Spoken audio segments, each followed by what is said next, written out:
Hey, how's it going, everybody?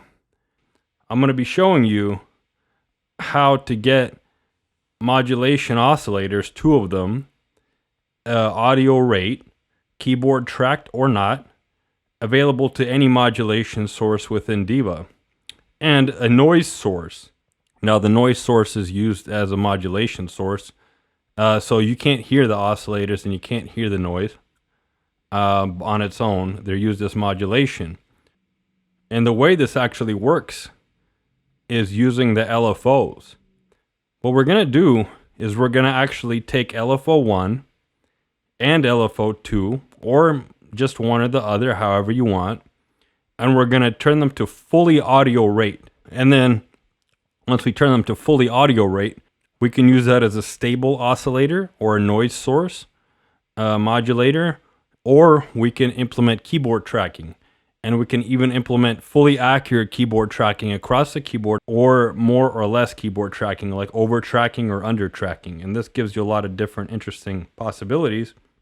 And you can use it together with the built-in cross mod and things like that. And you're getting much more capability out of the Diva. It's almost becoming like a modular system now.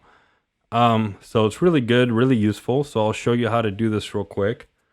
And just very quickly, I wanted to throw in a very brief plug, and I appreciate you listening.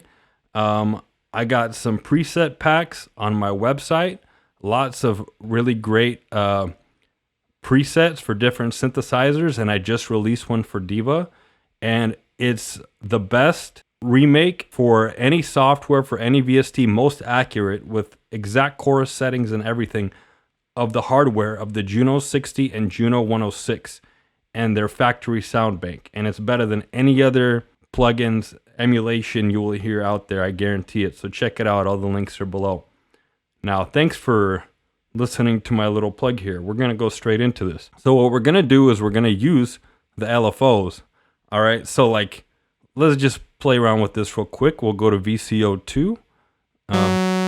There's a sawtooth. Okay. And let's just put on LFO at the max rate. So we're going to go to 0.1 seconds, and we're going to turn the rate all the way up, and let's see, or, let's bring it in and then turn it up and see how fast we can get. Let's turn this sustain up, so.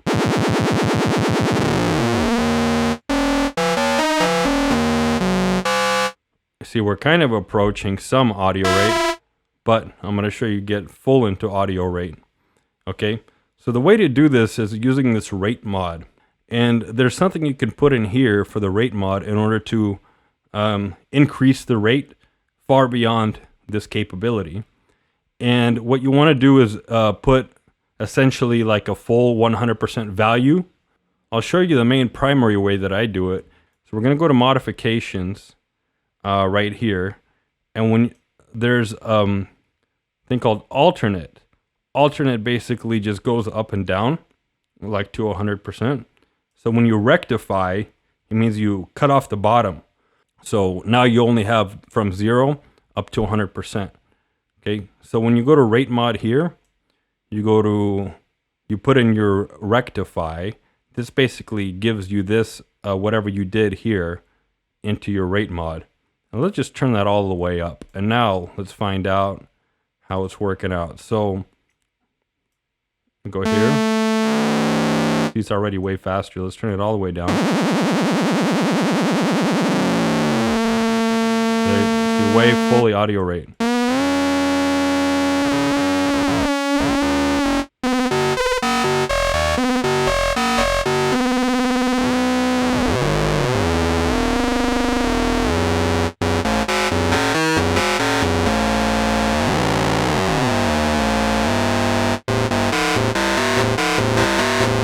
So there you go, and you can just play around with that, and it can go very, very high.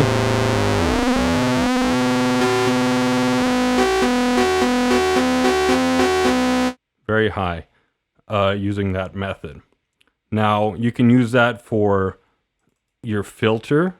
So like you can use the cross mod here regular for your oscillators, and then use your extra oscillator from the LFO on your filter.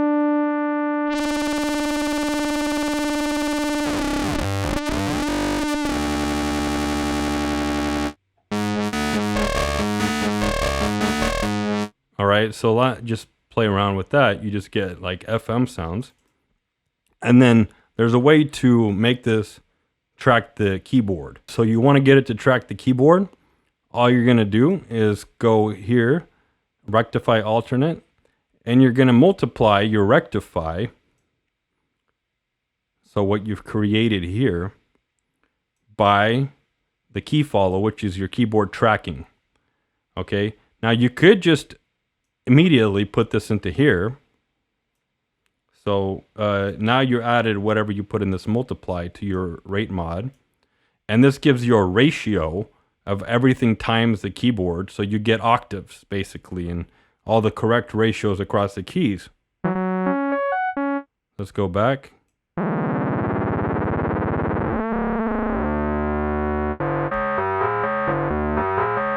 Whoop. Let's kind of do this.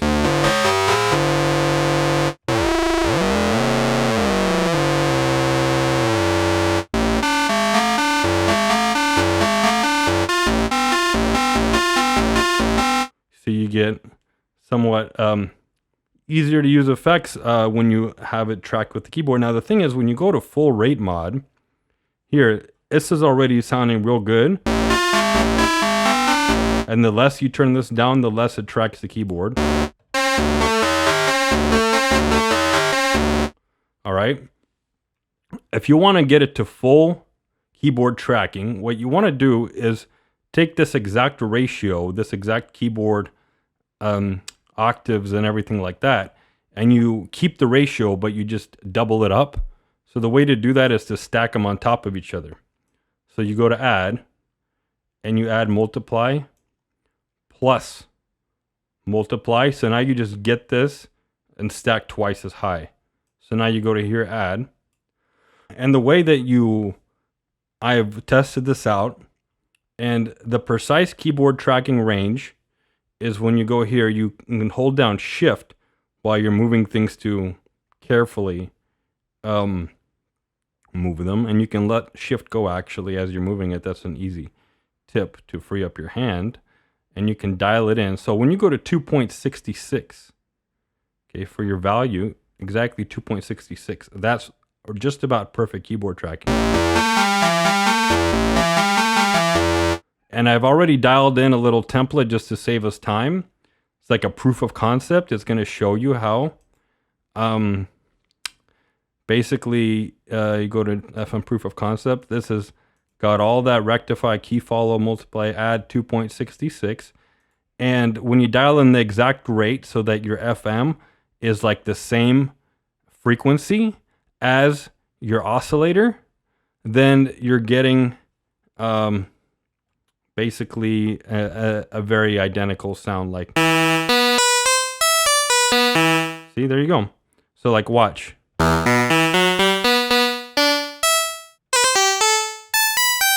Now it only breaks down at the very top of the range. Okay, but when you're going anywhere below that, just like that, you can kind of tune it in and out.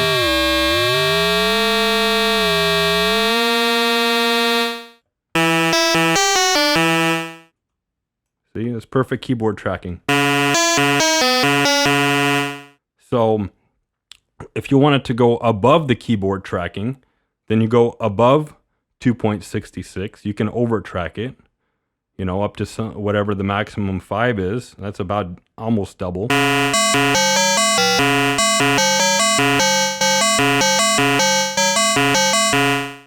So that starts giving you some really cool FM effects, because you're like almost keyboard tracking, but you're over tracking, or you can under track a little bit.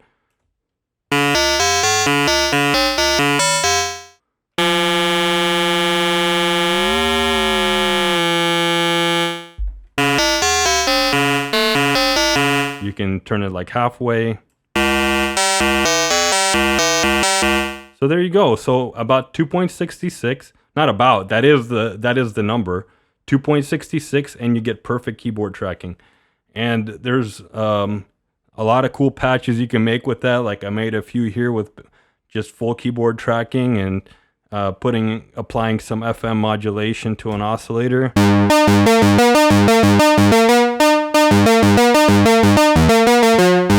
Gives you that cool buzzy sound. There's another one that I made here.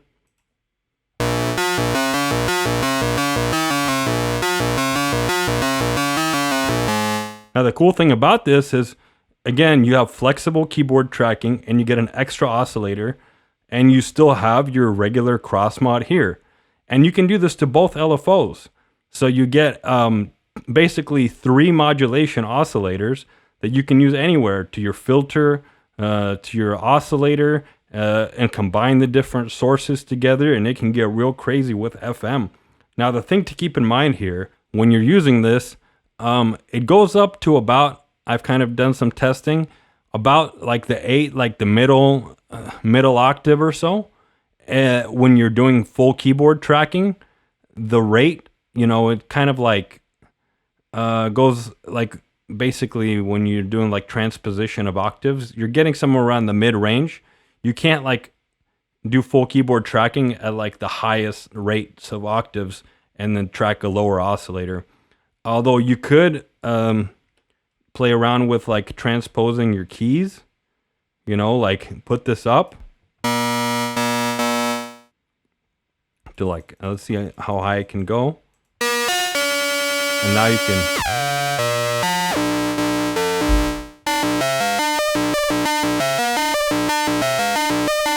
now you're getting like a high keyboard tracking on a lower oscillator octave, you see? So that's kind of how you can do that. So it's really useful. Just play around with that. You're really getting a lot of FM capability.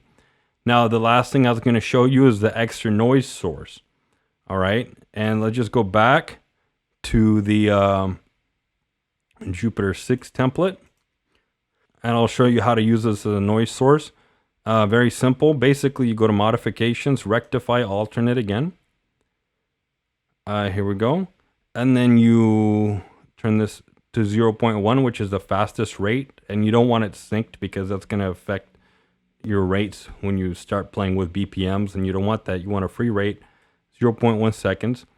And then here, waveform, random hold or random glide. I haven't found that much of a difference, although they're both like kind of noise sources so you can play with.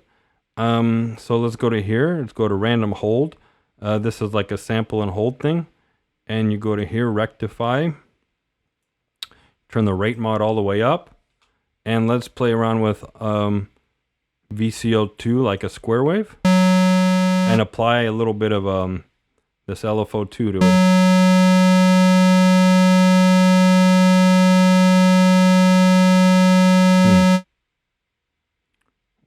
Oh yeah, here it is. You gotta go to put this on VCO1. Let's try it again.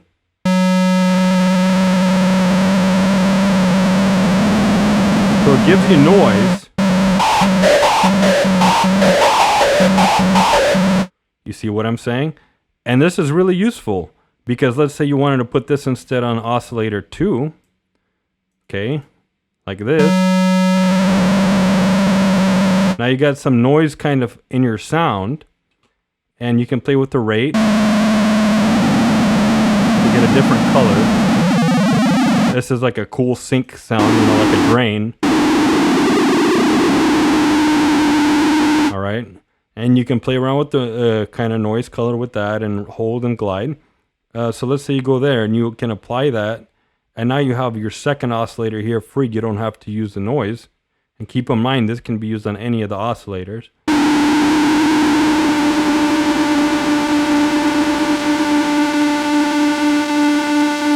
Right?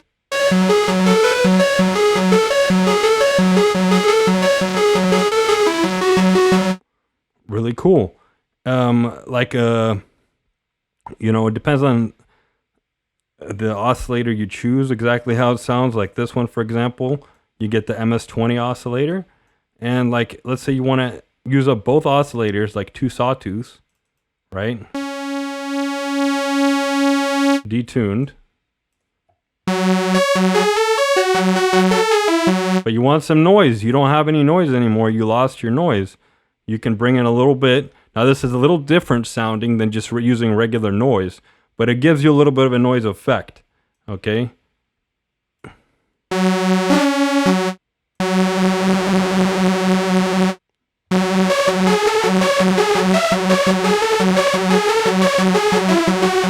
Boom.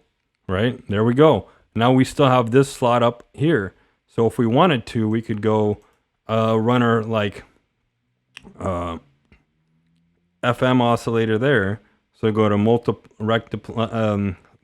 rectify times key follow. Then you can add the two multiplies together and put it right here for add. You know, let's go around like 2.6 or something like that. There you go. We got our second one we can use right there. So like here's LFO 1. Turn down the mod wheel depth control.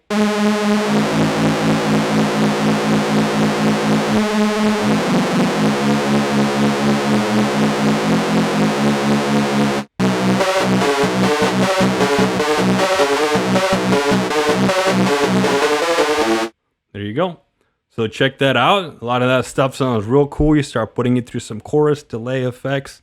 It's really rad. You get a lot of possibilities. Then you can run all this stuff on your filter with the resonance, you know, everywhere. So you get a lot of different possibilities. So I really appreciate you checking it out. Please leave a like, subscribe for more content, tutorials, sound packs, music, all kinds of stuff. Thank you very much. Have a great day.